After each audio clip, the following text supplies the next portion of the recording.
Bueno, como la vez pasada, hoy vamos a ver algo que tiene que ver más con el tema de datos. Hoy lo que vamos a hacer es un repaso por lo que es arquitectura de datos, las distintas opciones que hay, vamos a ver algunos casos de uso y cómo trabaja en ese tema. Eh, la idea de esto, y como les dije la otra vez, el objetivo de la materia no es que ustedes digamos, no es el foco de la materia que ustedes aprendan a montar una infraestructura, ni mucho menos, pero sí nos parece importante que como parte de las transformaciones digitales que ustedes vayan o las propuestas de cambio que ustedes vayan a hacer en sus trabajos y que están aprendiendo en esta materia, un componente importante de esas transformaciones o de esos cambios que ustedes propongan, siempre es, bueno, cómo llevarlo a cabo a nivel información, ¿no? Y muchas veces incluso los equipos de más de data se dividen en un montón de componentes, digamos, y probablemente la gente que trabaje con datos, eh, más en la parte, si se quiere, de análisis visual, como vimos en la clase pasada, no vaya a ser la misma gente que haga todo lo que vamos a ver hoy, pero sí es importante que ustedes tengan una noción general de cómo funciona, más que nada para entender si las propuestas que les hacen los distintos equipos se alinean con lo que ustedes esperan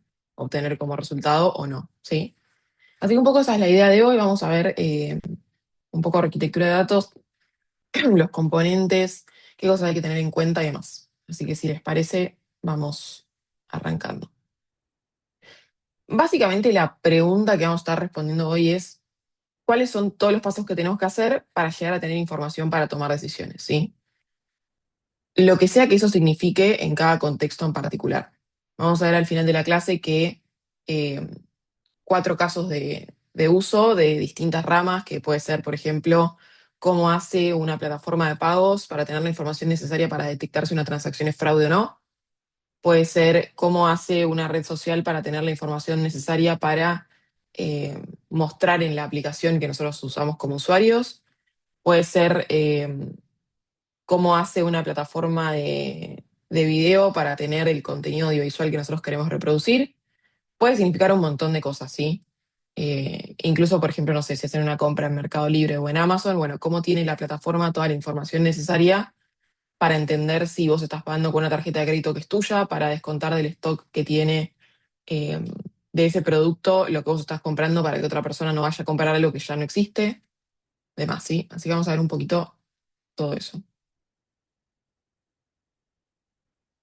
Básicamente los pilares o las cosas que hay que tener en cuenta a la hora de entender qué, qué tipo de arquitectura de datos armamos y elegimos, es básicamente la capacidad que tenemos con esas herramientas para poder organizar, almacenar, integrar, acceder y escalar la cantidad y la calidad de la información que tenemos, ¿sí? Básicamente, la arquitectura de datos en sí son los principios, los modelos y las herramientas que definen cómo se hacen estas cinco cosas, ¿sí? O qué tan accesibles y bien armadas están, ¿sí? Entonces, básicamente, lo que nosotros vamos a querer garantizar con las herramientas que elijamos es que los datos que nosotros queremos tener sean accesibles, sean confiables, que podamos escalar la cantidad de data que procesamos sin que eso nos rompa todo el modelo y que todo eso nos sirva para después poder tomar decisiones de manera informada, ¿no? Porque recién cuando yo les decía que puede ir desde una plataforma de pagos que toma las decisiones de si la transacción parece ser fraude o no de manera como muy rápida y en el momento, también podemos pensar hasta, por ejemplo, la plataforma de video Netflix, que todos la usamos, bueno, tiene como dos caras, digamos. Tiene la cara al usuario, que es tengo que poder disponibilizar el contenido audiovisual y tiene la cara de negocio que es, bueno, ¿qué está viendo la gente en Argentina? Y ahí entender cuál es el contenido que tiene que disponibilizar en el servidor que usa esas personas como base de lo que van a poder ver o no en la plataforma, ¿sí? Entonces, tiene como que atender a distintas vertientes del negocio y eso implica que las decisiones que se toman son distintas, ¿sí? ¿Hasta acá alguna duda? No, Bien, si voy muy rápido, me frenan y me preguntan lo que haga falta, se desmutean directo, eh, que yo si no les veo mucho las caras para ver si están con cara de que dudan o que no dudan. Bien. Algo que me parece importante que frenemos un poquito a distinguir antes de seguir con la clase es, bueno, ¿qué es? un poco la arquitectura de datos y por qué no es lo mismo que un modelado de datos, ¿sí? La arquitectura básicamente lo que hace es organizar y gestionar los datos. Y el modelado básicamente lo que hace es estructurar cómo esos datos se van a almacenar dentro o de un sistema o de un data warehouse interno de algún equipo o demás, ¿sí? Entonces, la arquitectura son las tecnologías para obtener esa información y el modelado son las decisiones de, bueno, cómo la vamos a almacenar esa información, ¿sí? Básicamente, eso hace que la arquitectura tenga un enfoque más global, que tiene que ver con, bueno, la cantidad de almacenamiento que yo tengo que tener disponible para poder sostener toda esa información, cómo integro con distintos sistemas para poder obtener esa información, cómo hago para garantizar la calidad de los datos y el modelado es más como, bueno, con toda esta información que ya sé que tengo, cómo la guardo en base a su estructura para que sea útil y para poder relacionarla con todos los datos que la voy a querer relacionar. Por ejemplo, eh, vamos a ver más adelante en el ejemplo de la plataforma de pagos que de repente nosotros hacemos una transacción, no vamos al supermercado y pagamos con Mercado Pago. La información que genera esa transacción es infinita porque puede ser desde mi email con el que estoy registrada, la contraseña que yo uso para acceder, qué fue el medio de pago que elegí, si pagué con dinero en cuenta, si pagué con tarjetas, si antes de pagar ingresé plata desde otro medio para poder pagar con esa billetera. Y capaz hoy al equipo que analiza esas transacciones, solamente le importa mi nombre, mi usuario y con qué medio de pago pagué y cuánto gasté, ¿no? Pero la transacción tiene infinitas más, infinitos datos más que eso, y tal vez hoy no importan. Entonces, si yo hoy decido guardar solamente lo que necesito, tal vez desperdicie un montón de información que a futuro me va a interesar tener. Entonces, está bueno entender que muchas veces el modelado o los datos que se utilizan finalmente no son todos los que existen ni todos los que se podrían usar, ¿sí? Entonces, por eso tal vez el modelado es como un poco más específico y atiende a las necesidades, casi que diría, actuales del negocio, ¿sí?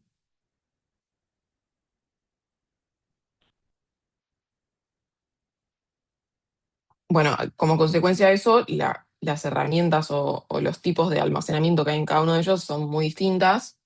Eh, Porque, bueno, nada, esto. En lo que es arquitectura hay que guardar cosas que no se parecen en absolutamente nada, tal vez, y en el modelado se va desnormalizando toda la información, ¿sí? Bien. Ahora, ¿cómo organizamos lo que sería, o sea, o en qué pasos tenemos que pensar a la hora de entender cómo vamos a armar nuestra arquitectura de datos? Básicamente, tenemos cuatro pasos principales que consisten en extraer la información, procesarla, almacenarla y después disponibilizarla para el consumo. Que el procesamiento y el almacenamiento pueden darse en distinto orden, depende si elegimos una estrategia de ETL o LT, que ya en un ratito vamos a ver qué es. Y ese cuadrito rojo que yo les puse sobre la primera flecha, lo que nos indica es que en el medio de extraer y procesar o extraer y almacenar, hay un paso que es la orquestación de esa extracción, ¿sí? Antes de llevar la información a su procesamiento o almacenamiento, se definen como cierto orden o ciertos pasos a seguir para hacer esa extracción, ¿sí? Entonces, ese cuadradito rojo lo que nos representa es, bueno, cómo organizamos ese proceso entre que nosotros vamos al sistema y le pedimos los datos y los procesamos o los almacenamos, ¿sí? Sobre todo pensando en casos de sistemas muy grandes en donde tal vez la información es muy diversa y necesitamos distribuir de manera más eficiente el procesamiento o en cuestiones que tienen que ver con la temporalidad, ¿no? ¿Hasta acá estamos ok? Sí. Bien. Entonces, en lo que hace a la extracción, como les decía recién, básicamente vamos a tener como dos enfoques que van a guiar el resto de las decisiones también. En este caso, lo que nos importa es darnos vuelta al sistema o a nuestra fuente, sea cual sea, y extraer los datos crudos, ¿no? Nos va a importar tener esa información sin procesar para nada, poder trabajar con ella en el futuro, ¿sí? Entonces, básicamente, lo que hacemos es o extraer todo, traerlo a nuestro esquema de almacenamiento, así como viene, y después procesarlo, o al revés. Y eso se puede hacer tanto de manera eh, en vivo, digamos, si quieren, como por lotes, ¿no?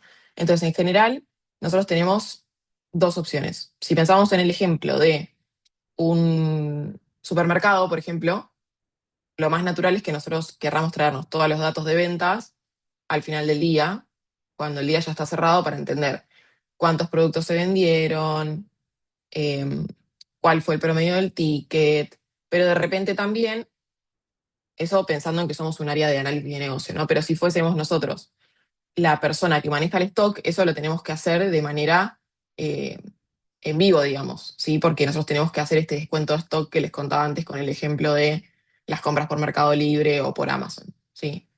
Entonces, los orígenes que nosotros podemos llegar a tener para este tipo de extracciones pueden ser o bases transaccionales de un sistema o también podemos obtener la información vía API, ¿sí? Por ejemplo, ustedes cuando se registran en un sistema, eso puede ser que se cargue de manera automática en una base transaccional o que sea un post que hace una API a otra tabla, ¿sí? Y eso se ingesta de manera directa porque directamente lo que está haciendo es insertar en la tabla de usuarios, por ejemplo, de otra persona, el registro que ustedes están haciendo, ¿sí?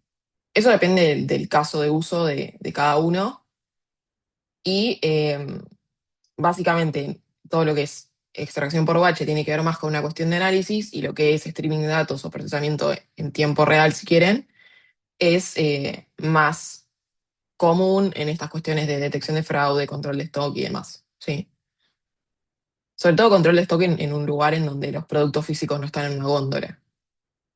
Porque si nosotros tenemos, por ejemplo, el supermercado, que solo le importa saber el stock de su sucursal y tiene los productos en la góndola, bueno, es más fácil que si de repente yo manejo un e-commerce y tengo que saber el stock sin ir a la góndola a ver qué es lo que tengo y lo que no tengo. ¿Alguna duda con esto? Veo caritas que me hacen que no. Así que seguimos. Cualquier cosa me frena. El segundo componente que yo les había mostrado, acá vamos a asumir que estamos haciendo extracción, procesamiento, almacenamiento y consumo, pero procesamiento y almacenamiento podrían ir en el orden que ustedes necesiten para su caso. Básicamente en el procesamiento lo que a nosotros nos importa es poder transformar y limpiar esos datos, que puede ser, como dice ahí, antes o después de llegar a la base en donde los vamos a almacenar, ¿sí? Básicamente el procesamiento es un poco esto que les decía antes. Bueno, podemos hacer procesamiento de a muchos datos en algún momento específico o podemos hacer procesamiento de poquitos datos en tiempo real. ¿Por qué nos importa qué estrategia usamos en la extracción? Para entender el procesamiento. Porque muchas veces, si nosotros estamos extrayendo información en tiempo real, es muy difícil en el medio de toda esa vorágine de lo saco de un lado, lo pongo en el otro casi instantáneamente, poder hacer un procesamiento de esa información, ¿sí? Entonces, en general, todo lo que es procesamiento en tiempo real tiene más que ver con, bueno, lleva información cruda de un lado al otro, ¿sí? Y lo que es procesamiento por batch nos permite hacer más transformaciones. Por ejemplo, si nosotros extraemos toda la información de ventas de el supermercado a la noche, es mucho más fácil que nosotros nos traigamos la información cruda y con esa misma información la procesemos para llegar a métricas del tipo ticket promedio del día, cantidad de ventas del día, cantidad de ventas por vertical, por ejemplo, no sé, productos de limpieza, alimentos secos, lácteos o lo que sea. Todas esas métricas, si nosotros nos traemos toda la información del día junta y la procesamos a la noche cuando nadie está exigiendo la base de datos, es muchísimo más fácil poder hacer eso que si nosotros quisiéramos recalcular esas métricas todo el tiempo a medida que entra una compra, ¿sí? Entonces, un poco la estrategia de extracción que elegimos nos condiciona un poquito qué tipo de procesamiento vamos a poder estar haciendo.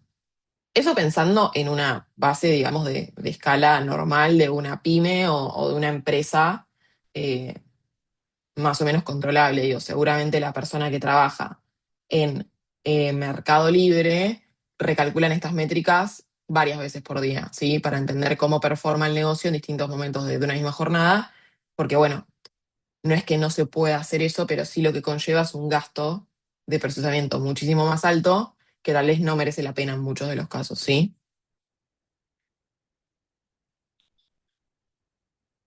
Bueno, y básicamente ahí lo que yo les dejo es como un ejemplito de qué herramienta podrían usar para cada cosa. Básicamente Spark lo que hace es ser mucho mejor para lo que es procesamiento en lote y Kafka es mucho mejor como si fuese piénsenlo como una tubería que es que agarra las cosas de un lado y las lleva al otro de manera casi instantánea, pero sin hacer mucha cosa en el medio. Por eso el ejemplo que yo les daba recién. Bien. En lo que hace al almacenamiento, que básicamente es, bueno, qué hacemos con todos los datos o dónde ponemos todos los datos que nos estamos trayendo de la base de nuestro sistema o de nuestra API o de la base de datos que la que estamos consultando, básicamente tenemos como dos grandes grupos de herramientas o de estrategias de almacenamiento, que son los datos estructurados y los no estructurados. Que un poco coinciden con esto que yo les contaba antes, vieron del ejemplo de, bueno, yo hago una transacción en Mercado Pago y capaz al análisis de negocio de Mercado Pago hoy le interesan cinco de todas las cosas que tienen que ver con mi transacción. Bueno, los datos estructurados responden un poco más a esa lógica del tipo, yo necesito para cada transacción saber estos 10 datos, entonces me armo una tabla con 10 columnas en donde yo tenga esas 10 cosas que voy a querer ver.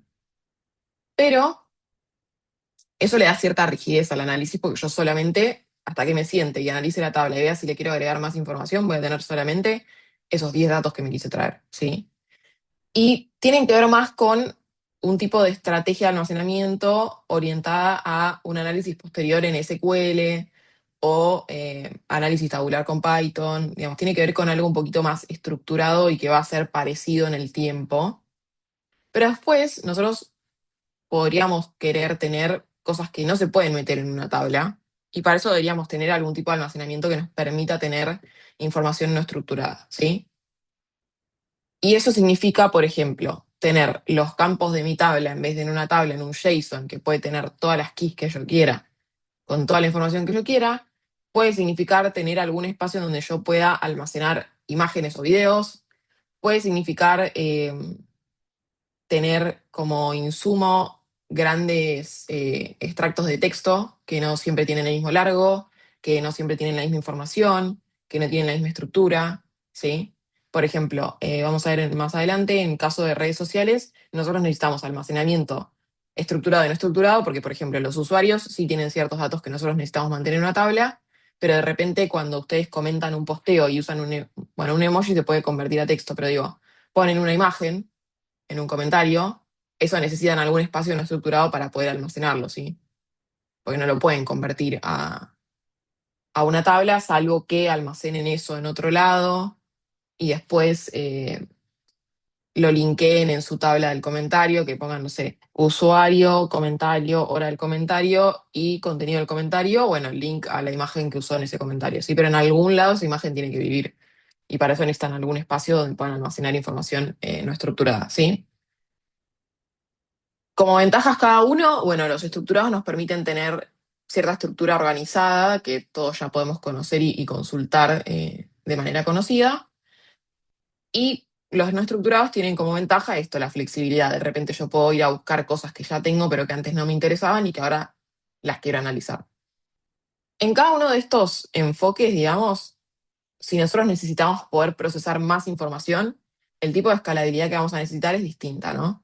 En el caso de un tipo de almacenamiento estructurado, no vamos a necesitar una escalabilidad vertical donde nosotros a nuestro servidor le demos más potencia para que pueda almacenar tablas más grandes, con más información, con más filas, con más columnas, lo que sea. Y en el caso de los datos no estructurados, básicamente en general, lo que necesitamos nosotros es una escalabilidad horizontal para que nuestros servidores tengan tanto más espacio de almacenamiento como más capacidad de procesar y distribuir esta información de texto, de imágenes, de video, de lo que sea, ¿sí? Entonces las estrategias de escalabilidad en general suelen ser diferentes. En el caso de los datos estructurados puede haber escalabilidad horizontal en el sentido de genero, por ejemplo, más núcleos de procesamiento para poder hacer más tareas en simultáneo, pero en general es como, bueno, más potencia del servidor para que cuando yo consulte no se me caiga, ¿sí? Y un poco, así como les dije que en los datos estructurados, capaz el objetivo del almacenamiento era más gente que hace análisis y que lo consulta y que construye métricas con eso, en el caso de los datos no estructurados, muchas veces es importante tener esta información que a priori no está tan organizada porque está buena y suele servir en casos donde nosotros queremos construir modelos de machine learning, ¿sí? Donde capaz queremos ir a buscar cositas que en el día a día no usamos, pero que para un modelo de predictivo son importantes.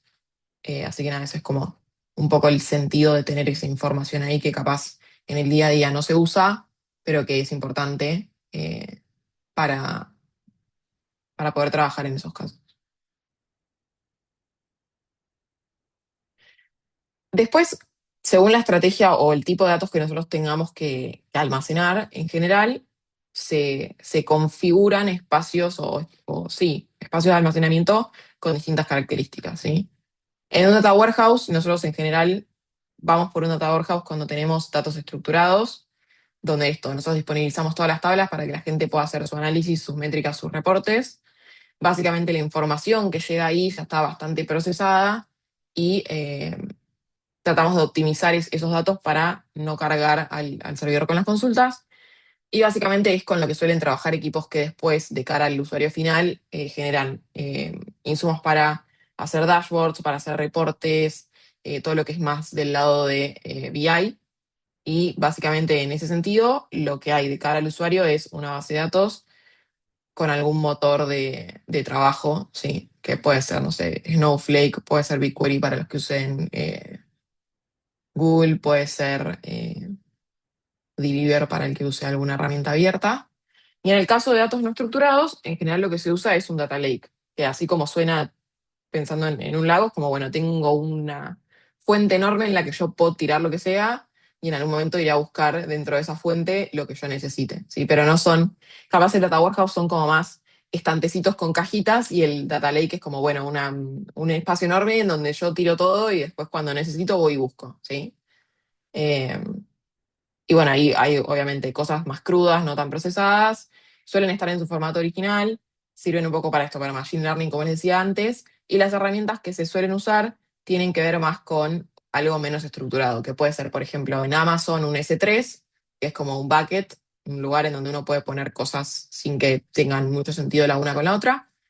En lo que es Microsoft es Azure Data Lake y en lo que es Google Cloud Storage, ¿sí? Como que cada una de las grandes empresas de tecnología va teniendo su propia versión de todas estas herramientas, ¿sí? Y acá un poco tiene que ver con otra cuestión que yo les quería comentar del almacenamiento, que tiene que ver un poco con esto de para qué lo vamos a usar, ¿sí? El enfoque que le vamos a dar y, bueno, en base a eso, para qué lo vamos a usar. Tenemos un enfoque que es OLTP, que tiene que ver con cuestiones más operacionales, con el manejo de información, digamos, en vivo, que es esto que se usaba para lo que yo les decía de, por ejemplo, eh, la detección de fraude. El enfoque que se usa en estos casos es, en vez de tener una tabla en la que yo cuando paso por mi compra de Mercado Pago, va a buscar mi nombre y construye la tabla con mi nombre, mi contraseña, los productos que compré, en qué local compré, a qué hora compré y con qué medio de pago, lo que se construyen son tablas mucho más reducidas en donde todos son IDs, ¿sí? Tengo el ID del local, el ID del medio de pago, el ID de mi usuario. Vos ves una tabla que resulta que son 10 IDs y después, bueno, con eso, en el momento del análisis se da vuelta, va a buscar a la tabla de usuarios a qué usuario corresponde ese ID, va a buscar a la tabla de comercios a qué comercio corresponde ese ID, va a buscar a la tabla de medio de pago a qué medio de pago corresponde ese ID para hacer el análisis. Pero ¿por qué inicialmente se inserta todo como ID? Porque, bueno, es una manera eh, mediante la cual el procesamiento de datos es más rápido y se puede hacer con mayor velocidad, ¿sí? Y en el caso de la parte más de Analytics, bueno, ahí sí tenemos las tablas desnormalizadas, donde tenemos, en vez de tener todos los IDs, sí tengo la tabla donde, bueno, dice la cuenta de Guillermina Mallorca, que compró en el Carrefour, que pagó con dinero en cuenta, que lo hizo el día tanto, y en caso de que, por ejemplo, no sé, hubiese una promoción ese día y que usó la promoción de descuento del 15% de no sé qué, ¿sí? Ahí sí la información ya está más desnormalizada, no son IDs, es más una cuestión que permite hacer algún análisis y que por más que tal vez sea lo que nosotros usamos todos los días y pensemos que sea el insumo más usado, versus una tabla en la que nosotros insertamos todas las transacciones, la cantidad de consultas es mucho menos frecuente que en la tabla transaccional, ¿sí? Hasta acá estamos todos ok. ¿Alguna pregunta, alguna duda?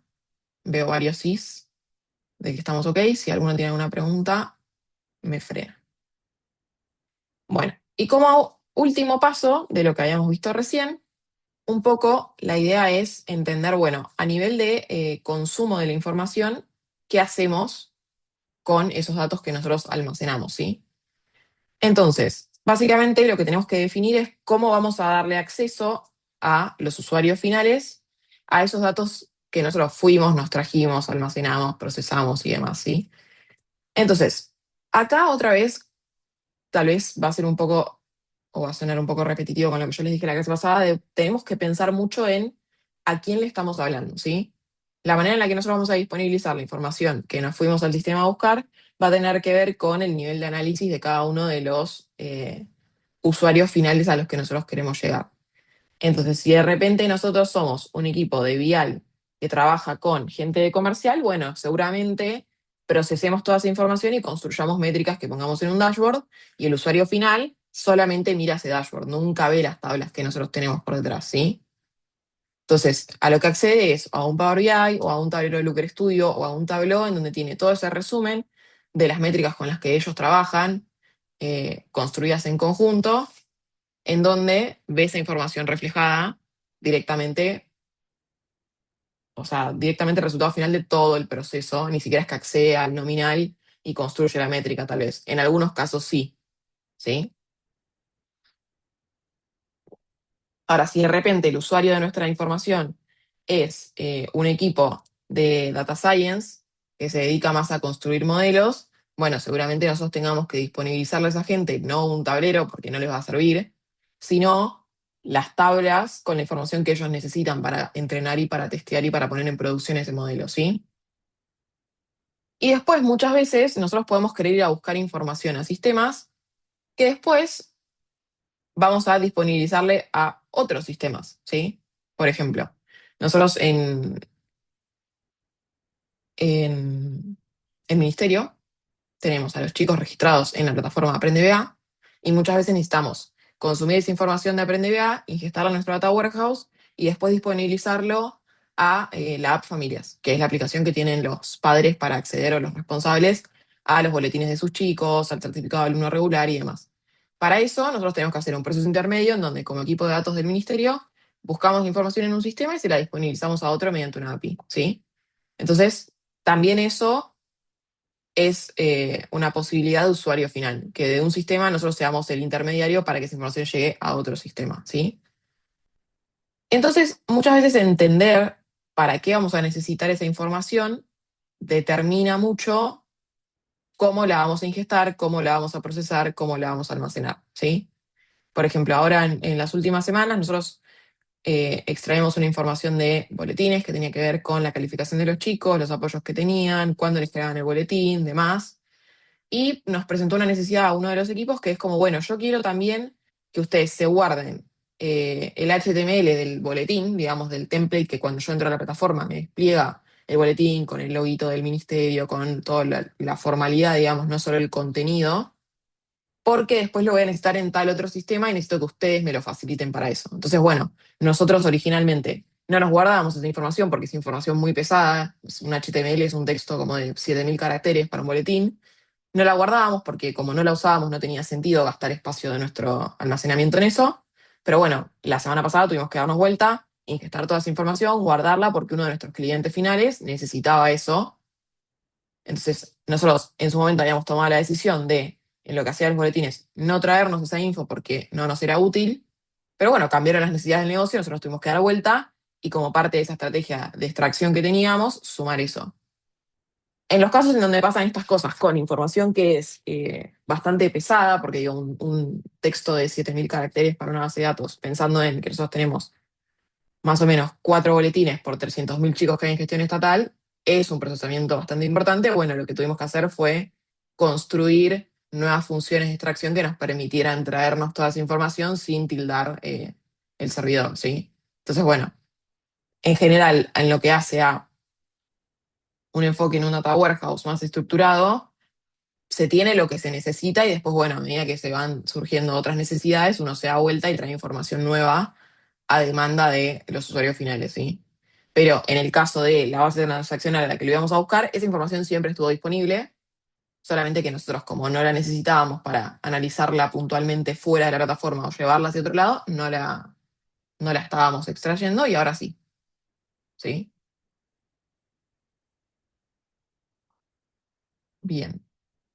Hasta acá estamos, ¿ok? ¿Alguna consulta, alguna duda?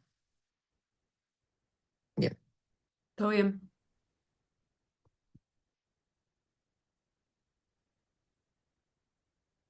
entonces, ahora vamos a pasar un poco a ejemplos de uso, que un poquito se los estuve adelantando mientras íbamos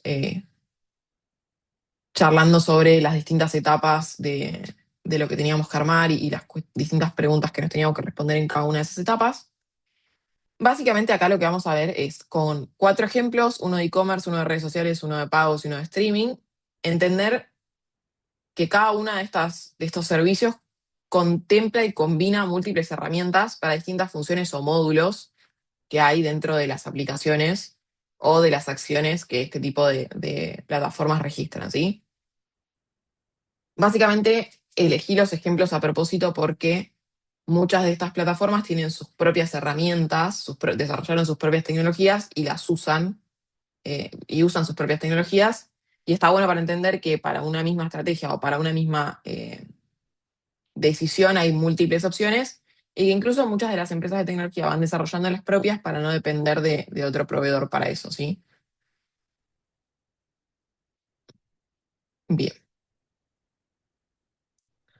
Un poco el objetivo de esto a nivel del trabajo final que ustedes tienen que hacer es, obviamente, no pretendemos que ustedes sepan exactamente, tengo que contratar el servicio de un S3 con almacenamiento de tanto y que procese tanta información, sino como, bueno, si de repente ustedes están pensando en el año pasado, por ejemplo, hubo un caso de unos chicos que como proyecto final eligieron la gestión de turnos en un centro de análisis de sangre.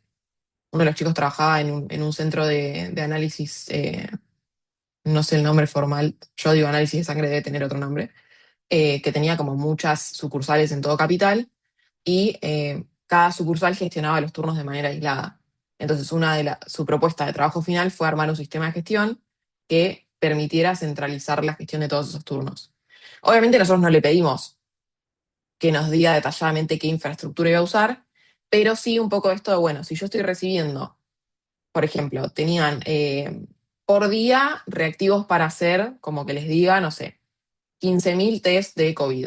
Entonces, bueno, si yo de entre las 7 y las 8 de la mañana recibí a demanda 5.000 personas para hacer ese test, bueno, tengo que entender que para el día de hoy me quedan disponibles 10.000 unidades o 10.000, digamos, porciones de reactivos para hacer ese análisis. Entonces, bueno, ahí necesito un poco una estrategia de datos que tenga que ver con streaming de datos para ese caso en particular. ¿Sí? Como es un poco más para orientar en lo que son las necesidades generales de la transformación, si es que ustedes encaran un proyecto que tenga que ver con esto, ¿sí?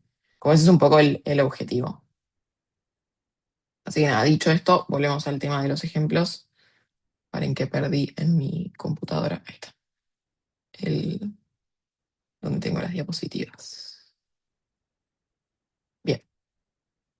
Entonces, el ejemplo que elegí para lo que es e-commerce es un poco el ejemplo de Amazon. Básicamente Amazon, si funciona muy parecido a Mercado Pago, nosotros entramos, navegamos en la plataforma, hacemos o no compras, construimos carritos que después compramos o no, tenemos cargado uno o más medios de pagos con lo que vamos pagando esas compras que hacemos, tenemos listas de favoritos donde guardamos productos que nos interesaron en algún momento, tenemos una sección de ofertas en la que nosotros podemos o no cliquear, podemos tener como usuarios múltiples pestañas abiertas de una misma plataforma en la que vamos pispeando productos, desde las cuales vamos agregando productos al carrito, y esa es información que se tiene que sostener a lo largo de toda nuestra sesión, y que, por ejemplo, en el caso del carrito, si yo tengo 5 pestañas de Amazon abiertas, y en una pestaña agrego un producto al carrito, bueno, en las otras 4 yo tengo que ver ese producto agregado, ¿sí? Entonces tiene que almacenar esa información y actualizar en mi sesión cuáles fueron las acciones que yo fui tomando, ¿no? Entonces, esta cuestión de qué hago yo desde que entro a la plataforma hasta que compro o salgo sin comprar o hasta que dejo un carrito a medio hacer, bueno, no son cosas estructuradas, ¿no? Porque yo puedo entrar a la plataforma desde poner amazon.com y empezar a navegar, desde que una persona me compartió un link de Amazon por WhatsApp y yo lo abrí desde ahí, entonces entré desde el link que me envía una cuenta a otra cuenta y yo lo abro directamente entrando a un producto en particular. Puede ser que yo entre y hasta que agregue un producto al carrito, solamente haga una búsqueda y agregue el primer producto que abrí. O puede ser que yo busque, por ejemplo, no sé, filtro de agua y vea 50 filtros de agua antes de agregar uno al carrito. Y esos 50 productos que yo vi en el medio tienen distintas características. Tal vez yo empecé abriendo el link de un producto que era el primero que me aparecía, o primero los ordené por cuál me llega más rápido o por cuál me queda más cerca, porque lo que quiero era buscar al local. Entonces, todos esos datos de cómo voy ordenando yo mis preferencias antes de comprar no son para nada estructurados, pero a fines del negocio de Amazon o de Mercado Libre, son fundamentales para que la aplicación, la plataforma en realidad entienda cómo es mi comportamiento dentro de la plataforma y qué tipo de ofertas o beneficios a mí me podrían llegar a interesar según mi comportamiento de consumo, ¿sí? Entonces, toda esa información de navegación es no estructurada y en el caso de Amazon se gestiona con DynamoDB, que es una herramienta que, bueno, permite eh, almacenar cuestiones no estructuradas de manera muy rápida, porque piensen que yo puedo llegar a abrir un link, ver 50 productos, no agrego nada al carrito, cierro. Antes de que yo cierre esa pestaña, la plataforma debería almacenar toda esa información de mi búsqueda para poder analizarla a futuro y en base a eso, por ejemplo, recomendarme promociones o permitirle al equipo de marketing que me clasifique como X tipo de consumidor al cual le va a ofrecer una gama de beneficios, descuentos, lo que sea, ¿sí? Ahora, al momento de pagar un pedido, yo lleno mi carrito y efectivamente voy a pagarlo, ¿no? Bueno, los datos de a quién se lo tienen que facturar, a qué domicilio lo pueden enviar, de los que yo alguna vez envié y demás, son todos datos estructurados que la plataforma ya tiene guardados, por ejemplo, y que eso sí se guarda en tablas, porque, por ejemplo, ellos tienen identificado que mi ID de usuario es el 5514, que ese ID de usuario corresponde a Guillermina Mallorca, que suele enviar los pedidos a estos tres domicilios, entonces te ofrece los tres domicilios a los que vos solés enviar pedidos y te ofrece la opción de agregar nuevos domicilios, que tengo asociados tres medios de pago, entonces te ofrece pagarlo con los medios de pago que ya tenés o cargar uno nuevo, y que también muchas veces almacena, por ejemplo, bueno, esta persona suele elegir los días lunes para recibir sus pedidos, ¿no? Entonces, toda esa información es información estructurada que la plataforma te ofrece una vez que vos estás haciendo la compra, ¿sí? Después tenemos lo que les decía, un poquito comentándoles un poco por arriba de por qué nos importaba como plataforma guardar el análisis de sí, en inglés se le dice user journey, que es como, bueno, todo lo que haces entre que entras a la plataforma y te vas. Toda esa información sirve para poder hacer modelos de machine learning y de recomendación. Por ejemplo, cuando ustedes compran en Mercado Libre, por ejemplo, no sé, esto, compro el filtro de agua. Bueno, entonces después la plataforma me ofrece comprar eh, el adaptador para la canilla. Como, bueno, si llevaste el filtro de agua y no pudiste conectarlo, acá te ofrecemos adaptadores para la canilla, ¿no? O compras una bici y después te ofrece comprar un casco y unos anteojos para andar en bici, ¿sí? Entonces, ¿cómo construye la plataforma esas recomendaciones? Bueno, tienen a los productos organizados en redes, digamos, de cercanía los unos con los otros. Entonces, al momento en donde vos compraste un producto, te ofrece los productos más cercanos a ese, ¿sí? Y muchas veces, por ejemplo, volviendo al ejemplo de la bici, si vos compras una bici para adulto, te va a ofrecer en general un casco y unos lentes para adulto. Ahora, si compras una bici para chicos, te va a ofrecer un casco y unos anteojos de niños, ¿sí? Que tienen otro tamaño, que tienen otro diseño. Dentro de, por ejemplo, la categoría bici de niños, si vos compras una bici muy cara, seguramente te ofrezca accesorios de la misma gama. Ahora, si compras una bici un poco más económica, te ofrezca accesorios que se correspondan con eso. ¿Por qué? Porque básicamente la plataforma está invirtiendo plata en hacerte esas recomendaciones y el objetivo es hacerte recomendaciones que realmente tengan que ver con algo que vos comprarías. Muchas veces cuando uno recibe una recomendación de algo que nunca jamás podría llegar a comprar, pueden pasar dos cosas. O la plataforma está testeando algún producto o su recomendación está funcionando bastante mal, ¿no? Pero bueno, básicamente a las plataformas les interesa optimizar toda esa información porque para ellos es un gasto hacer esas recomendaciones a nivel inversiones en push, inversiones en las métricas que le proveen a los vendedores para que promocionen. Por ejemplo, eh, yo les contaba al principio de la materia que antes de trabajar en el ministerio trabajé en pedido ya, ¿no? Entonces nosotros hacíamos mucho análisis de cuáles eran los productos que más se vendían de cada uno de los restaurantes que había en la plataforma en cada uno de los barrios de la ciudad, ¿no? Yo trabajaba para el equipo que trabajaba el polígono, se llama, todos los polígonos que hay dentro de Capital Federal.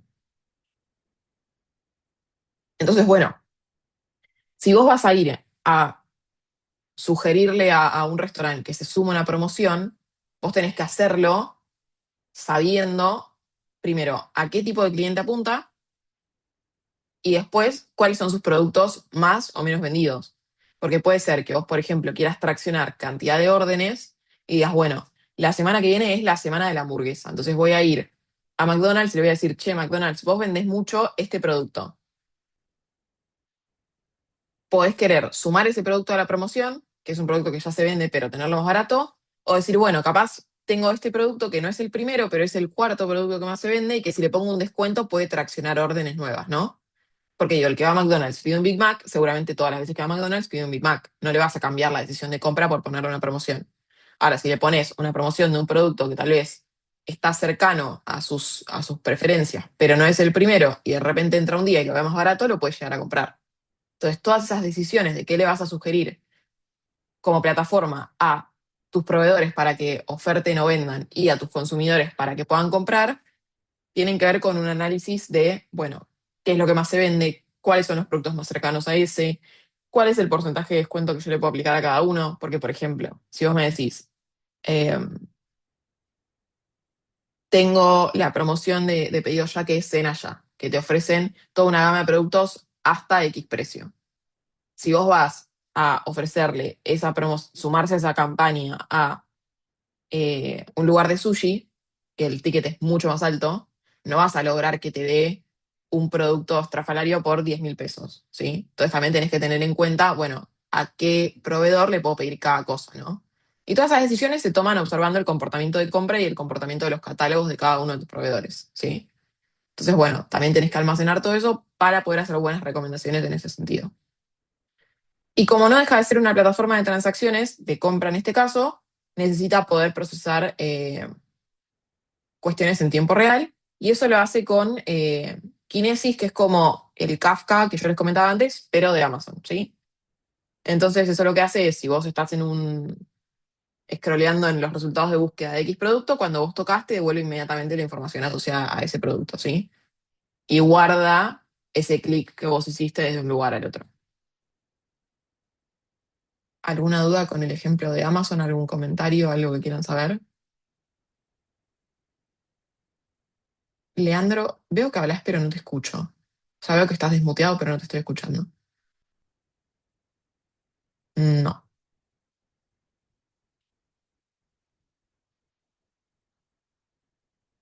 ¿Me escucha ahí? ahora sí. Ah, ok. No, se me viene a la mente en esto de analizar los datos de e-commerce en tiempo real, el tema del uso de la IA, ¿no? Ahora que las, las sugerencias, las compras, todos esos datos están analizando con IA y bueno, surge la cuestión de que por ahí fluctúan los precios en función de quién es el comprador. Así que bueno, nada, el uso de la IA creo que también va de la mano con esto. Sí, exactamente. Por ejemplo, si ustedes se fijan, eso pasa hace muchísimo tiempo con vuelos, ahora es más común en plataformas de compra también, pero si ustedes se fijan lo que pasa cuando ustedes quieren comprar un pasaje, por ejemplo, depende del horario al que entren a la plataforma, depende desde qué dispositivo lo hagan, desde qué navegador entren, y la cantidad de veces que vuelvan a hacer la misma búsqueda, el precio va cambiando, ¿sí? Porque ahí lo que se mide es básicamente qué tan convencido o no estás vos de hacer esa compra. Entonces, si vos de repente es una compra que necesitas hacer, seguramente no te hagan una oferta y el precio sea un poco más alto. Si vos entras sostenidamente durante 3 días a buscar lo mismo, puede suceder o que no te bajen ni un centavo porque saben que vos necesitas comprar eso y que estás entrando a ver si en algún momento tenés suerte, o que si de repente vos lo agregás muchas veces al carrito y lo eliminás, te den un descuento porque es como, bueno, esta persona, la verdad, lo quiere comprar, seguramente no lo necesita porque no está ejecutando la compra, pero le voy a ofrecer algún descuento a ver si efectivamente hace esa compra. O, por ejemplo, si vos sos una persona que viene comprando en el último tiempo mucho en esa plataforma, bueno, seguramente te ofrezcan un descuento pues sos un cliente que quieren mantener. Y todas las decisiones se hacen a partir de un perfil que construyen de vos como consumidor que tiene que ver con modelos que utilizan inteligencia artificial por detrás. ¿Sí? Así que sí, tiene un poco que se nutre, digamos, de ese tipo de herramientas también. Bueno, este ejemplo a mí me gusta mucho porque tiene que ver con cosas que tal vez en la diaria uno no está tan acostumbrado a ver cómo funcionan por detrás, ¿sí? Básicamente es el ejemplo de Facebook, que bueno, Facebook lo que tiene son como muchas facetas, ¿no? Más allá de que tiene la parte de publicaciones, que tiene marketplace, que tiene la parte de historias y demás, lo que tiene también es almacenamiento de información muy distinta entre sí. Lo que no tiene, a diferencia del ejemplo de Amazon, es una necesidad de detección de fraude, digo, más allá de la constatación de que vos estás ingresando con el usuario que efectivamente te corresponde, con la contraseña que efectivamente te corresponde, y desde un lugar que tiene más o menos que ver con desde donde vos te registraste, después lo que hace es almacenar información, pero no tiene que contrastar medios de pago, ni mucho menos, ¿sí? Entonces, básicamente, lo que necesita es todas las publicaciones, todos los likes, todas las conexiones entre usuarios que existen, guardarlas y después generar estas recomendaciones que a todos nos aparecen cuando, por ejemplo, te dice, seguís a esta persona, entonces podría seguir a tal otra. O te mete de repente adentro del feed publicaciones de una página que vos no seguís o de una persona que no tenés de amiga, pero que entiende que por tus gustos te podría llegar a interesar lo que está publicando esa persona, ¿no? Entonces, básicamente lo que tiene es, por un lado, información relacional del tipo de vuelta. Cómo te llamás, cuál es tu usuario, con qué mail te registraste, qué contraseña usás, desde cuándo usás la plataforma, y esos datos como más duros. Y después tiene la información de las publicaciones, ¿no? Que como les decía antes, en uno de los ejemplos que leí ahí durante, íbamos hablando de las distintas herramientas y las estrategias, es bueno, las publicaciones pueden ser publicaciones solamente de texto, pueden ser publicaciones que tengan algún video, que tengan alguna foto, que tengan algún link que te dirige a otra plataforma en la que ver alguna cuestión. Por ejemplo, no sé, podríamos postear, no sé, mirá la nota que le hicieron a tal persona en tal medio, un link de YouTube para que la vayas a ver, ¿sí? Entonces, la estructura de una publicación puede ser muy distinta. O sea, todas las publicaciones pueden ser muy distintas entre sí. Y por otro lado, podríamos querer, ya no sé si se puede porque no entro a Facebook hace mucho tiempo, pero en su momento se podía hacer una publicación para que vean todas las personas que te tienen de amigo, para que vean algunas, para que vean tus amigos y los amigos de tus amigos, para que les vea cualquier persona que tenga una cuenta de Facebook, se podía configurar eso. Entonces también tienen que ver con la disponibilidad o a quiénes se les va a disponibilizar esa información que vos estás eligiendo compartir en la plataforma, ¿no? Entonces, ahí lo que vamos a tener que hacer es, bueno, entender que esa información de las publicaciones tiene diversos formatos y que también tiene o sea, se consulta de distintos lugares, ¿no? Porque, por ejemplo, no tiene sentido, Facebook tiene, en realidad Meta tiene múltiples servidores en distintas partes del mundo, ¿no? Y capaz si yo voy y posteo algo, no tiene sentido que esa información se replique en el servidor de China, porque si yo no tengo ningún amigo en China, tipo ninguna cuenta amiga de mi cuenta en China, o sea, no tiene sentido gastar el almacenamiento de ese servidor en almacenar algo que nadie va a consultar para ver, ¿no? Entonces, seguramente lo que suceda es, cuando ustedes entran a Facebook, tienen ciertas cosas que les cargan más rápido que otras, porque tiene que ver con, bueno, qué tan accesible está esa información respecto a de dónde yo estoy entrando, ¿no? Entonces, Cassandra, que es una de las herramientas que usa Facebook, lo que hace es eso, como bueno, entender que la multiplicidad de características que pueden tener las publicaciones y el distinto peso o el distinto esfuerzo que le lleva a la herramienta a poder disponibilizar esa publicación en la plataforma para que uno la vea, dado que tiene esa complejidad, bueno, lo almaceno en lugares en donde yo creo que esa información va a ser consultada, ¿no? Por ejemplo, no es lo mismo una publicación que hago yo, que tengo, no sé, en el mejor de los casos, 500 amigos en Facebook, que la publicación que hace, no sé, el New York Times, ponele. Bueno, obviamente la publicación de un diario de importancia mundial la van a consultar en millones de lugares más que lo que van a querer consultar a lo que posteo yo que no le importa a nadie, ¿no? Entonces, bueno, en base a la interacción o el análisis de desde dónde interactúan las cuentas entre sí, va a hacer que esa información se guarde solamente cercano a donde se está originando la información o en múltiples lugares para poder ser consultada en distintas partes del mundo por distintas cuentas. Y también la simultaneidad, ¿no? Esto lo vamos a ver mejor con el ejemplo de Netflix, que es el último que les quiero mostrar. Pero, por ejemplo, eh, la simultaneidad es importante porque de repente, no sé, pensemos en todos los posteos que hubo cuando terminó el Mundial, ¿no? Entonces, si nosotros tenemos un diario internacional que postea el video en donde va toda la selección, agarra el trofeo, festeja, qué sé yo, ese es un video que van a querer ver millones de personas en simultáneo, versus un video de, no sé, el acto del colegio de mi sobrino, que solamente me importa a mí y a 5 familiares, ¿no? Entonces, la demanda que va a tener ese contenido va a ser infinitamente más baja que el primer ejemplo. Entonces, al video del festejo del mundial, bueno, hay que almacenarlo de una manera en la que la simultaneidad de consulta a ese contenido no lo tire, digamos. Adrián, veo que te Sí, desmuteaste. sí, una pregunta. Sí. Eh, ¿Cómo se hace arquitectónicamente, si es que sabes, eso que te escuchan las conversaciones y después te proponen algo relacionado a lo que escucharon? Bien, básicamente eso, o sea, hay distintas estrategias. La estrategia más común, digamos, es almacenar ese audio, digamos, eh, como de manera no estructurada de lo que hablábamos antes. Y después hay modelos o sea, hay distintas vertientes de inteligencia artificial que se dedican a distintas cosas, pero muchas veces, y en la versión como más estándar, yo creo que hoy en día cambió mucho en el último año, pero lo que se hacía era convertir esos audios a texto y hacer un análisis de texto, no solo de los productos o las cosas que vos mencionabas, sino la intencionalidad que tenías alrededor de eso para a partir de ahí hacerte recomendaciones. Por ejemplo, no es lo mismo que yo diga, volviendo al ejemplo este simple del filtro de agua, no es lo mismo que yo diga no tengo un filtro de agua a que diga tengo un filtro de agua que no me anda. Porque ahí lo que debería suceder es que si yo no tengo un filtro de agua, me ofrezcan el filtro de agua, yo digo tengo un filtro de agua que no me anda, bueno, me ofrezcan un repuesto, por ejemplo. Entonces lo que se hacía, ahora la verdad que un poco le perdí el rastro con esto de las herramientas tan potentes de inteligencia artificial que salieron en el último tiempo, pero hasta hace no tanto tiempo lo que se hacía era convertir ese audio a texto y hacerlo, analizarlo como texto, digamos. Distinto es, por ejemplo, en el caso de videos e imágenes.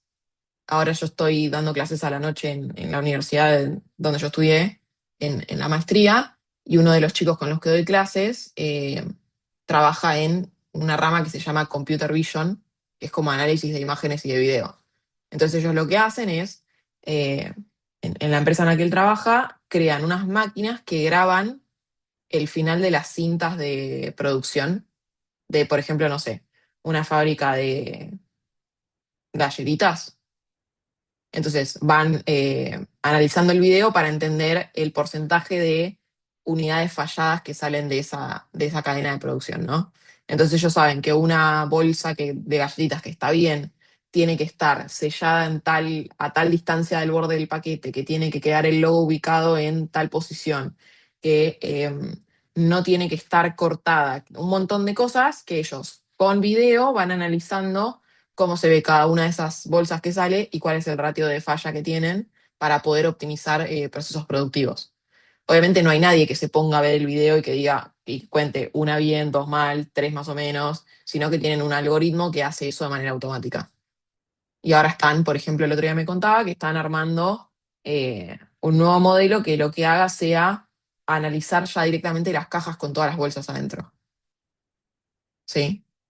Eh, nada, o sea, cada vertiente, digamos, de este tipo de análisis tiene que ver con herramientas y tecnologías distintas. Y ellos también tienen un tema con, bueno, cómo almaceno todo ese video que ingesto, que al ser video es muy pesado y tiene que tener una calidad buena para poder observar esas cosas que ellos tienen que controlar, qué tanto tiempo lo almaceno, cómo me conviene generar el plano en el que yo voy a estar grabando la cinta para no tener información de más y poder hacer que el video sea lo más liviano posible, pero no deje de tener todo lo que necesito. Todas esas decisiones de optimización que se van haciendo tienen mucho que ver con el caso particular de trabajo. Pero sí, en el caso de texto, en el caso de audio en general, lo que se hacía hasta su momento era pasarlo a texto y ahí analizarlo. Bueno, muchas gracias. Está el análisis en vivo también ahora de... Hay modelos que analizan audio y video Sí, en vivo, sí, sí, sí. Em, streameado. sí, sí, sí, sí. Eso, honestamente, no conozco ningún caso de uso cercano como para esto que les comentaba del análisis de video, digamos, pasado. Sí conozco a este chico que trabaja de eso y cómo lo hace, pero la verdad que lo que es análisis en vivo todavía no me he cruzado con ningún caso de uso.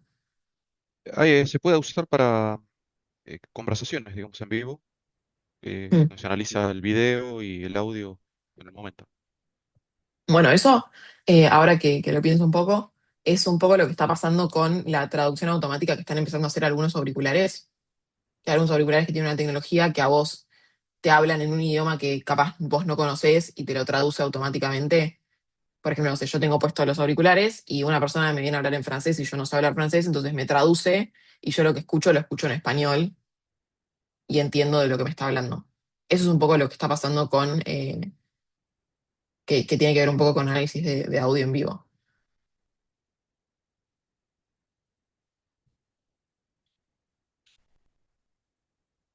Bien, si quieren pasamos al siguiente ejemplo.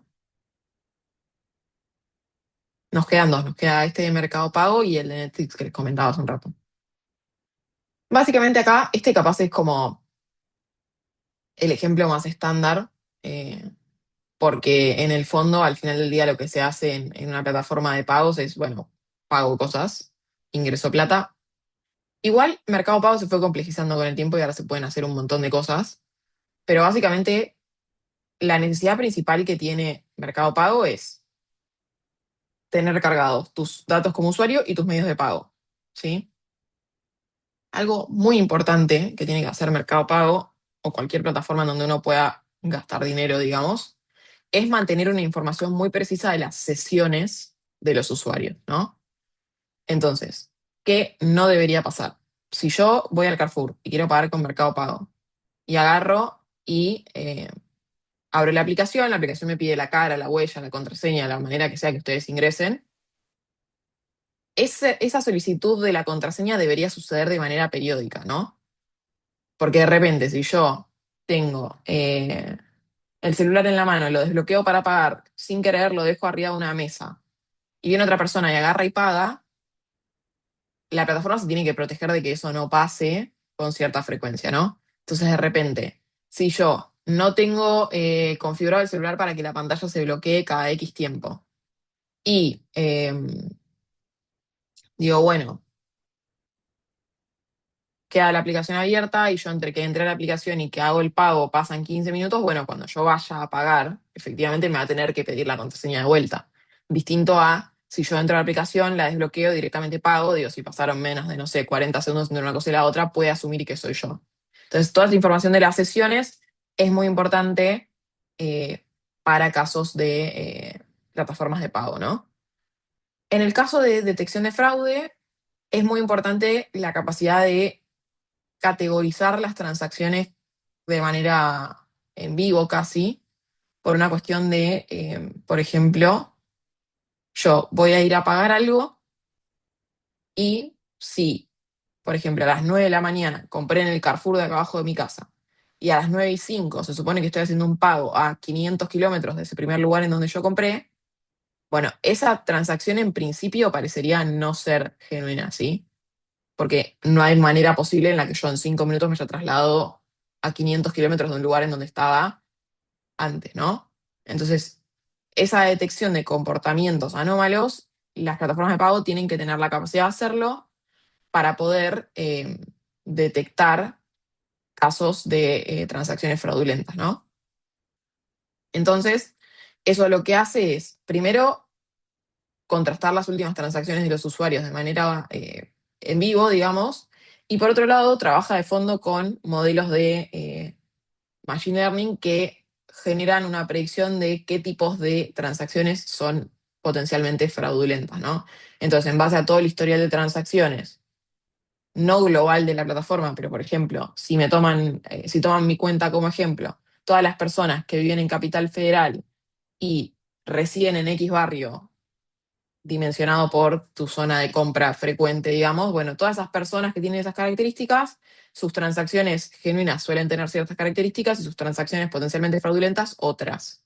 Entonces, a medida que van entrando todas las transacciones, hace como un mapeo rápido de, bueno, esta transacción parece ser de verdad o parece que hay algo raro. Y en base a eso, muchas veces lo que pasa es, por ejemplo, cuando ustedes van a hacer una compra, les llega un mensaje por WhatsApp al teléfono que tienen asociado a la cuenta, o les llega una notificación a todos los dispositivos donde esa cuenta está abierta que dice, estás queriendo hacer una compra en tal lado. Confirmás si sos vos. Entonces vos ahí tenés que tildar que estás ok. O por ejemplo, no sé, cuando inician sesión en una cuenta de Google, que le manda una notificación a otros dispositivos o al dispositivo, digamos, original o madre de esa cuenta, le dice, están queriendo acceder a tu cuenta desde tal dispositivo en tal lugar. Confirma que seas vos la persona. Y ahí vos le das curso a la acción o no. Entonces detecta potenciales fraudes y lo que hace es hacer un segundo chequeo para no permitirle a una persona que no debería estar haciendo eso que gaste dinero con tu cuenta, ¿no? Y después, también lo que necesitamos almacenar en esos casos son los datos de transacciones históricas, ¿no? Que era un poco esto que les decía antes, que nosotros capaz para el día a día necesitamos almacenar un set más limitado de información de los pagos, pero de repente también tenemos que almacenar la información cruda por si en otro momento la necesitamos para hacer algún análisis. Entonces ahí es donde entra un bucket de C3 o un esquema ampliado de Data Warehouse donde tenemos información que tal vez no usamos todos los días, pero que necesitamos guardar para tener en caso de necesitarlo, ¿sí?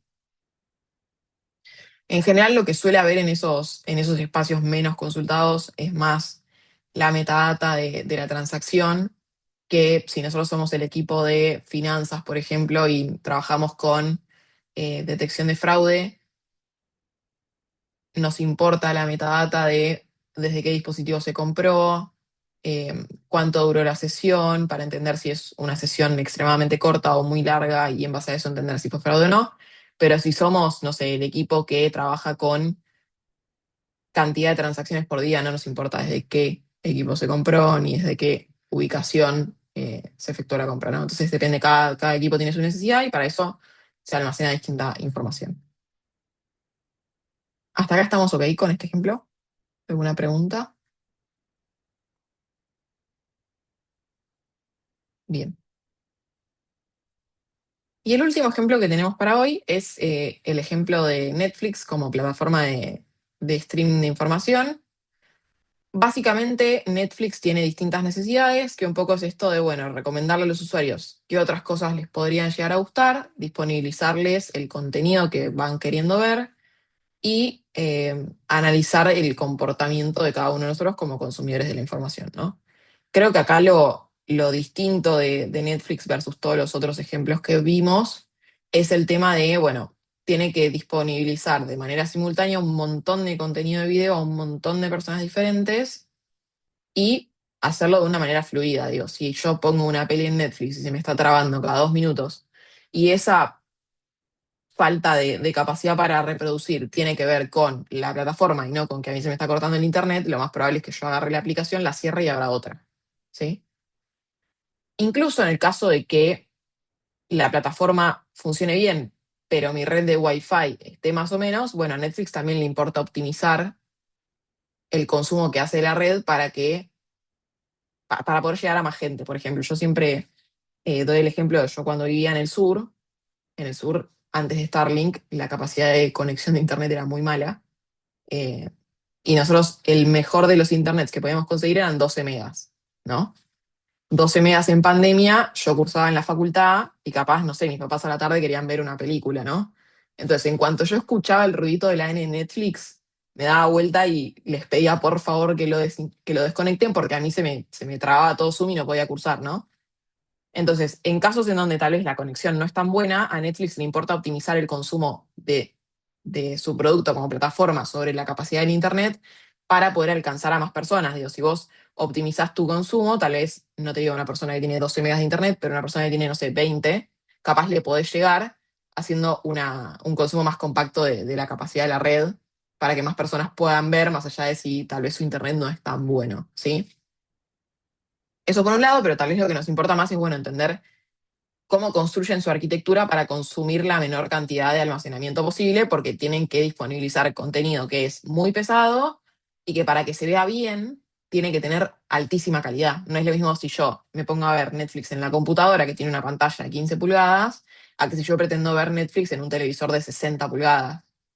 Y se tiene que ver bien en ambos lados. Entonces el almacenamiento que tienen que hacer del producto de video tiene que resistir ambos tipos de consumo, ¿sí?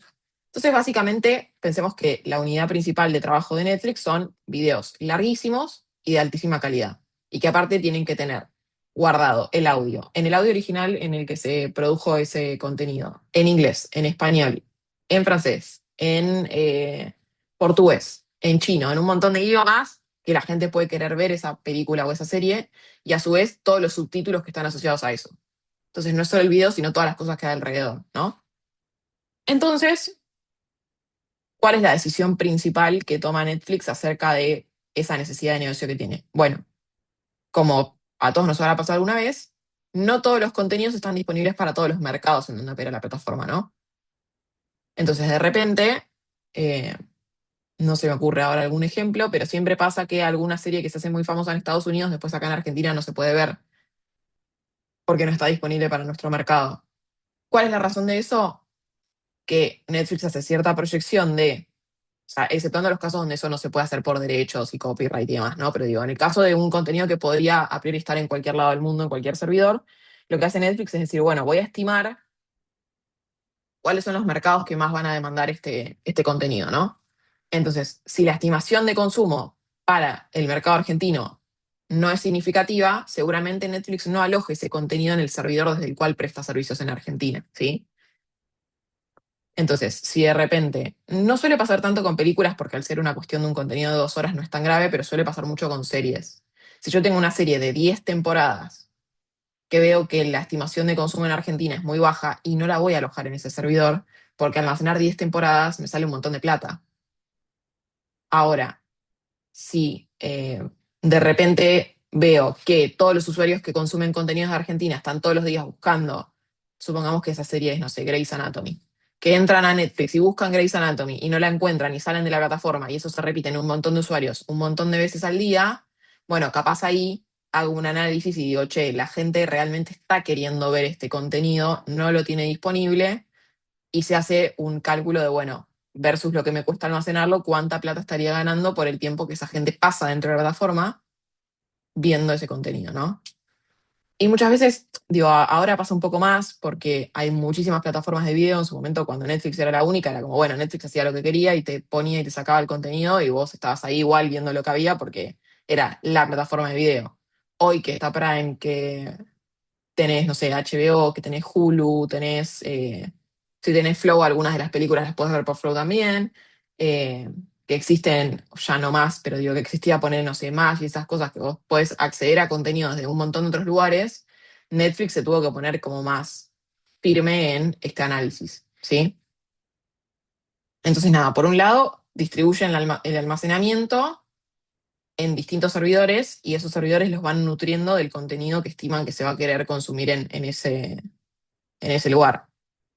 Por ejemplo, creo que es en Netflix que está la última película que hizo Brandoni, que es Parque les ama.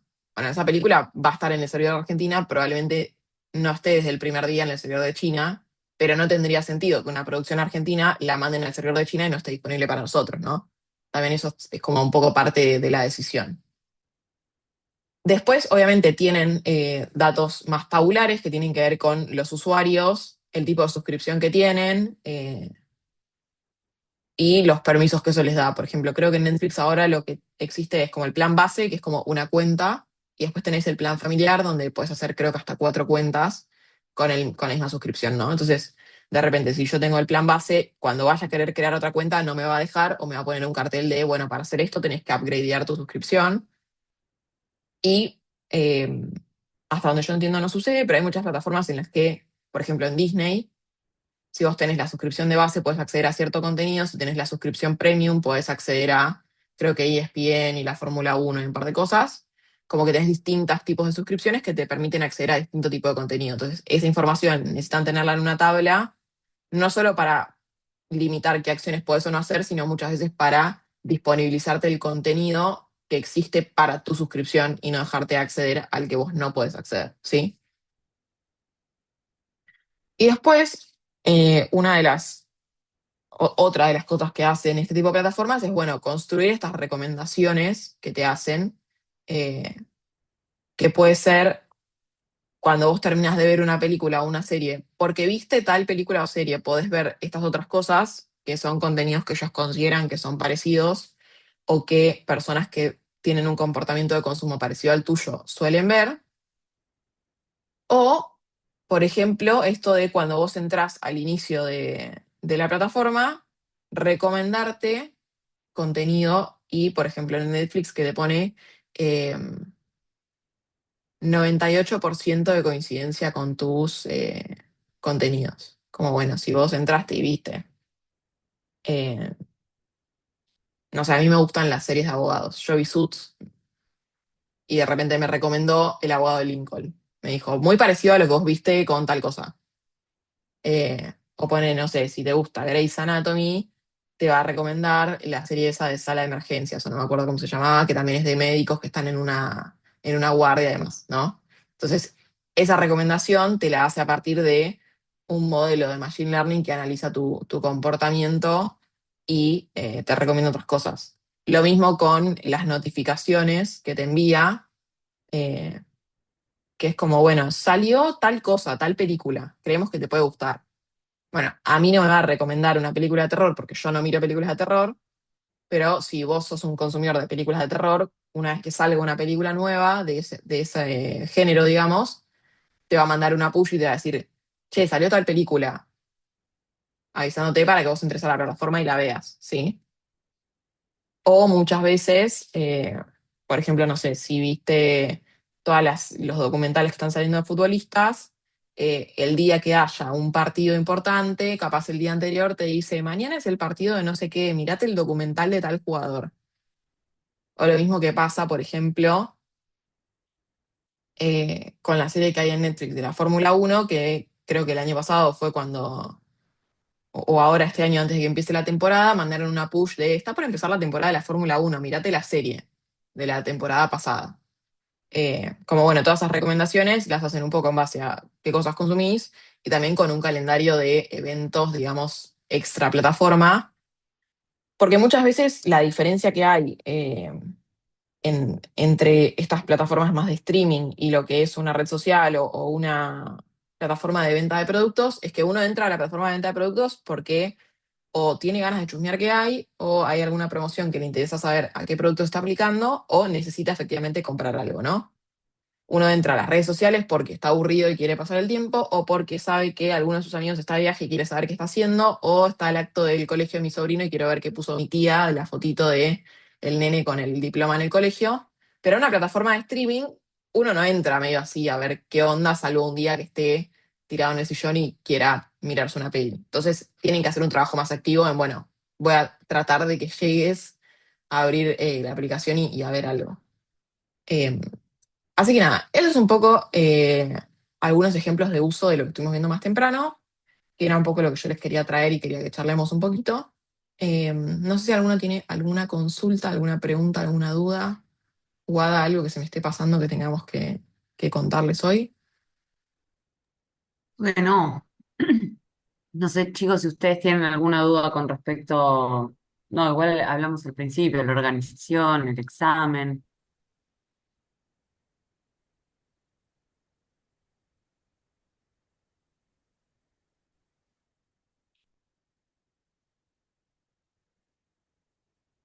Recuerden, porfa, que varios me escribieron la semana pasada el tema del presente que tienen que dar en la plataforma. Ábranse el campus un segundo, pónganse presente Eh, Eso sí, un recordatorio que quería hacerles. Justo estaba buscando y no lo La asistencia está, si no me equivoco, al principio de todo, abajo donde está la descripción del curso, tienen el apartadito de registro de asistencia. Por default los debería llevar a la semana de hoy, en donde van a tener una sola sesión, que es la de hoy. Entiendo que para el parcial es hasta acá. Sí, sí, sí, sí. Ok, Sí, la semana que viene tenemos el feriado, así que tienen una semanita sin contenido nuevo antes por del eso, parcial. buenísimo. Buenísimo, entonces hasta acá le damos y tenemos el choice el otro Exacto, viernes. sí. Buen día, una consulta. ¿A las 8 arrancaríamos allá? ¿Necesitamos las notebooks, pedirlas ahí o cómo más o menos Eso sería? depende ustedes, a ver, si tienen su compu y la llevan, lo hacen con esa compu. Si hay que pedir compus, Yo podemos. por la hora te pregunto, porque tal vez en vez del día no hay nadie, a la noche sé que no hay problema porque las he pedido, dejas el documento, no hay problema, pero si a la mañana están disponibles, Ok, déjame que lo pregunte porque la verdad que no. Es la primera vez que lo damos a la mañana, entonces no sé muy bien cómo son los horarios de la mañana, pero lo preguntamos y les mandamos un mensajito por el por campus. las dudas. Sí, sí, Si sí. no, el celu, cualquier pero por Sí, las pero dudas, tal por vez es si más se cómodo cierra. desde la compu. El celu es medio un embole, se ve todo chiquito. Exacto. Genial, Ah, y entonces. además, perdón, el tema del aula, si nos Sí, eso podían... a nosotros nos lo dicen seguramente el día antes, como tenemos clase tan temprano, nos vayan a decir el día anterior qué aula nos toca, eso se los mandamos por un mensajito en el campus. Dale, muchas gracias. Voy a anotar para preguntar esto. ¿Dónde tengo el lápiz? Bueno, acá tampoco. Pero ahí me anoto para preguntar lo de las compus y les mandamos mensajito. Profe, yo llegué un poco tarde, creo que a las 8:10 por ahí, y me perdí si hablaron eso del parcial. ¿Van a ser del estilo de las autoevaluaciones que están en la Sí, plataforma, cantidad de sí, sí, sí. preguntas? Ok, Más o menos creo que el año pasado fueron, creo que 20 preguntas, donde eran casi todas multiple choice y dos preguntitas como más a desarrollar, pero tampoco tenían que escribir un ensayo, era como un párrafo, dos párrafos como mucho. Eh, y sí lo que hacemos en el día del examen, aprovecho para decirlo de vuelta por si alguno más llegó algunos minutitos tarde, es tomar asistencia de manera presencial, porque solamente vamos a contemplar las respuestas de aquellos que hayan ido efectivamente a la clase.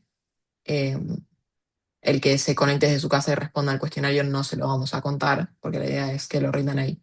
El que no pueda ir por alguna situación en particular o lo que sea, tiene la instancia de recuperación, que es hacia el final del cuatrimestre, para reemplazar esta nota si es que no puede ir el viernes 8.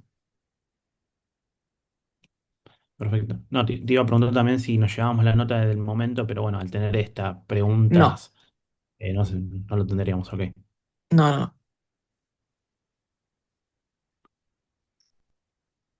Creo que nada más. Mariano. Dijeron. Sí, Levanten buen con día. mano, Leandro. Sí, Sí, sí. Quería consultar si esta clase se va a subir también, como las otras clases. sí, sí, sí, sí. Ahora yo cuando salgo termino, o sea, me queda la grabación en la compu y después la subimos. Perfecto, muchas gracias. Una pregunta, para ver las clases grabadas, ¿dónde las podemos encontrar? Ahí Wada seguramente tiene más info de eso, pero creamos un canal de YouTube donde las vamos subiendo. Lo que no me acuerdo es dónde pusimos el link de eso. Lo pusimos en la parte del campus donde dice grabación, Ahí va. grabación de Ahí te lo clases. paso por acá. Y hay Bueno, un link muchas directo al gracias. canal de YouTube. Gracias. Ahí Nelson pasó el link por el chat. No sé si hay alguna consulta más. De todas formas, nada, si tienen alguna pregunta, a mí personalmente me sirve que me escriban a mi Gmail, porque es como el mail que uso todos los días, que creo que está en el programa.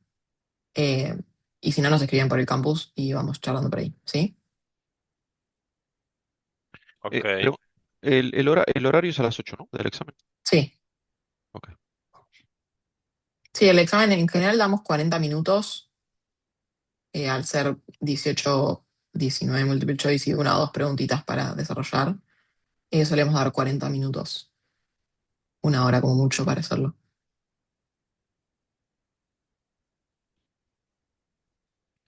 ¿Alguna otra pregunta? Mariano, no sé si te quedó la mano levantada o tenés otra No, no, pregunta. no. Estaba viendo recién. Quería consultar las actividades de evaluación que están en el aula virtual, ¿no? ¿Son de Sí, práctica?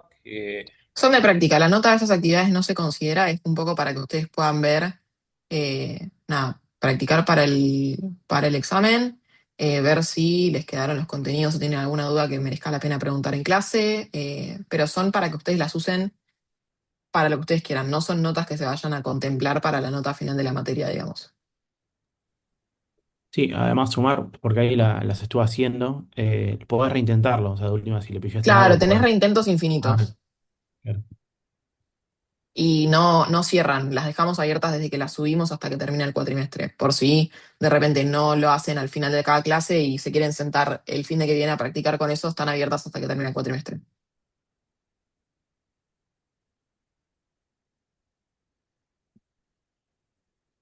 Leandro, te veo desmuteado, no sé si tienes alguna pregunta o te desmuteaste sin Sí, querer. tengo una pregunta, pero estaba buscando la fecha de entrega. ¿Es el 12 de junio para el TP?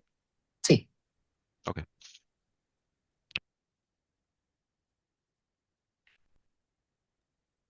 Sobre el TP, si tenemos algún avance o tenemos dudas sobre eso, podemos mandarle por mail también, ¿no? A Sí, obvio. cualquiera. Ahí lo que les decía cuando arrancó la clase es que o sea, nos pueden mandar siempre por mail lo que quieran. Y aparte, bueno, nada, en estos espacios de consulta al final de la clase, si alguno se quiere quedar y preguntarnos algo del TP, obviamente también lo puede hacer. Y por otro lado, la semana del 8 cuando tengamos el examen en el aula, digamos, también nosotros nos vamos a quedar un rato después del examen a que nos hagan las preguntas que consideren necesarias. Bueno, avanzamos en este sentido con el TP, qué opinan de tal o tal cosa, hacernos preguntas o lo que sea. Ese espacio va a estar una vez que termine la evaluación del 8. Perfecto, gracias.